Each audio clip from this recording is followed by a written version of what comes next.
You're listening to Logos Podcast, Inclusive Education for All.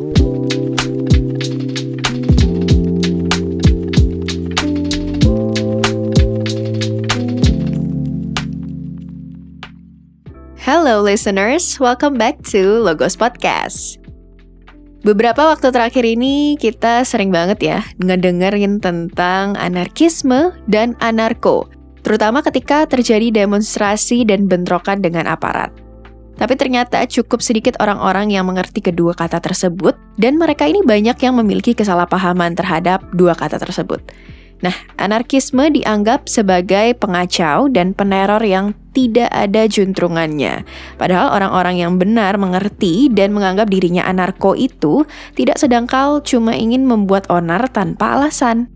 Demi meluruskan stigma yang ada dalam masyarakat, Logos kali ini bakal ngebahas filsafat anarkisme, khususnya dari Mikhail Bakunin.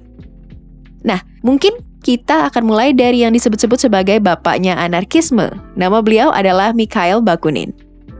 Kalau kalian ngelihat wajahnya nih, kalian mungkin bakal ngira kalau ia adalah Karl Marx, seorang Kaukasia yang rambutnya kriwil dan punya kumis serta jenggot tebal. Bakunin lahir tahun 1814, tahun dimana banyak banget nih perang di Eropa.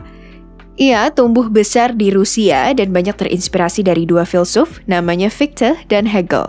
Ini terlihat dari bagaimana Bakunin memegang prinsip Hegelian yang menyatakan kalau segala sesuatu yang ada di dunia ini sifatnya rasional. Bagi kalian yang mungkin belum tahu, Hegel ini merupakan salah satu filsuf terbesar yang karyanya sangat mempengaruhi banyak pemikiran, tapi cukup sulit dibaca sih untuk yang awam. Bisa dibilang zaman dulu itu orang-orang terpilih aja yang bisa memahami Hegel dan yes, Bakunin sendiri merupakan seorang cendekiawan. Bahkan Bakunin juga sempat hampir menerima gelar profesor filsafat atau sejarah, tapi terhalang karena perlawanannya terhadap imperialisme Rusia kala itu. Nah, di sini tuh agak unik ya. Anarkisme yang selama ini stigmanya dinaungi oleh orang-orang yang tidak rasional, yang menyukai kekerasan, justru sebenarnya dilandasi oleh rasionalitas dan pendirinya pun cendekiawan. Untuk lebih lanjut, kita akan memulai pembahasan anarkisme dari suatu kutipan yang diutarakan oleh Bakunin. Kalau ada negara, maka di sana pasti ada dominasi dari satu kelas di atas kelas lain. Kemudian akan menghasilkan perbudakan. Negara tanpa perbudakan itu tidak bisa dipikirkan. Oleh karena itu, kita adalah musuh dari negara. Kutipan tadi membawa kita ke pemikiran Bakunin yang biasanya dikenal sebagai anarkisme kolektivis. Kalau kita melihat fundamentalnya secara sosial, anarkisme kolektivis ini berupaya untuk menciptakan kesetaraan politik dengan kesetaraan ekonomi. Setiap orang itu berhak untuk mendapat alat yang setara untuk bertahan hidup, baik dia laki-laki maupun perempuan, baik dia masih anak-anak ataupun yang sudah dewasa sekalipun. Alat ini alat produksi kayak Marx? Enggak. Alat yang dimaksud termasuk pendidikan, sumber daya, dan fasilitas-fasilitas untuk mensejahterakan diri tiap insan lewat kerja mereka masing-masing nih. Dari sini kita sudah bisa menyimpulkan kalau anarkisme kolektivis mendukung penghapusan negara dan kepemilikan pribadi atas alat-alat produksi itu. Paham ini memiliki visi bahwa alat produksi seharusnya dimiliki secara kolektif dan dikontrol serta dikelola oleh produsen sendiri. Lalu, gimana cara mewujudkannya? Ya, pekerja perlu memberontak dan secara paksa mengolektivisasi alat-alat produksi. Setelah kolektivisasi ini terjadi, uang akan dihapuskan, kemudian diganti dengan catatan kerja. Imbalan yang diterima itu ditentukan dalam organisasi demokratis berdasarkan kesulitan pekerjaan dan jumlah waktu yang diberikan untuk produksi. Nah, imbalan inilah yang nantinya akan digunakan untuk membeli barang di pasar komunal. Cukup menarik ya, dan kita bisa lihat juga bahwa organisasi komunal ini memiliki asosiasi dengan komunisme. Karena ya memang Bakunin serta Kropotkin dan Emma Goldman yang merupakan tokoh besar anarkisme mengembangkan teori mereka sebagai respon dari Marxisme. So, gimana nih listeners? Mulai menemukan bahwa anarkisme dan Bakunin cukup menarik untuk dipelajari?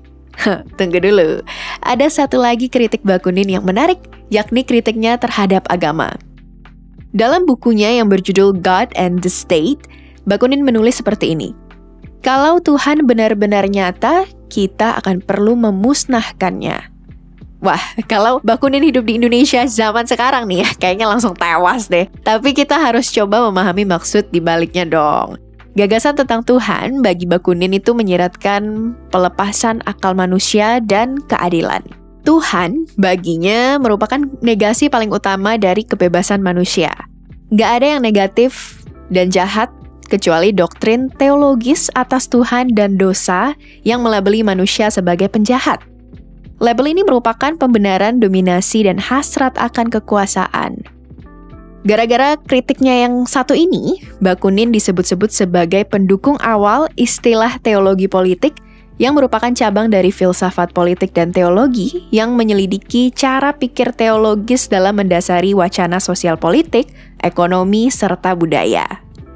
Nah, itu mungkin dua buah pemikiran Bakunin yang cukup menarik, dan di lain waktu, kita akan coba mengulas khusus pertengkaran Bakunin dan Marx ya. Nah, dua orang yang ideologinya kiri banget nih, sebenarnya berantem loh. Penasaran gak? Kita akan coba kulik apa sih yang sebenarnya bapak-bapak ini debatin di lain waktu. So, that's it for today's episode. Listeners, jangan lupa untuk akses website Logos di logosid.xyz, tentunya untuk konten-konten menarik yang seru, yang pengen kamu baca. Dan juga jangan lupa follow Instagram dan Twitter logos.id untuk diskusi, edukasi filsafat, sosiologi, pop culture, sains, dan masih banyak lainnya. Kamu juga boleh banget nih untuk kirim saran topik yang pengen banget dibahas di Logos Podcast berikutnya. So, nantikan episode Logos Podcast berikutnya yang pastinya nggak kalah menarik. And see you on the next episode. Bye!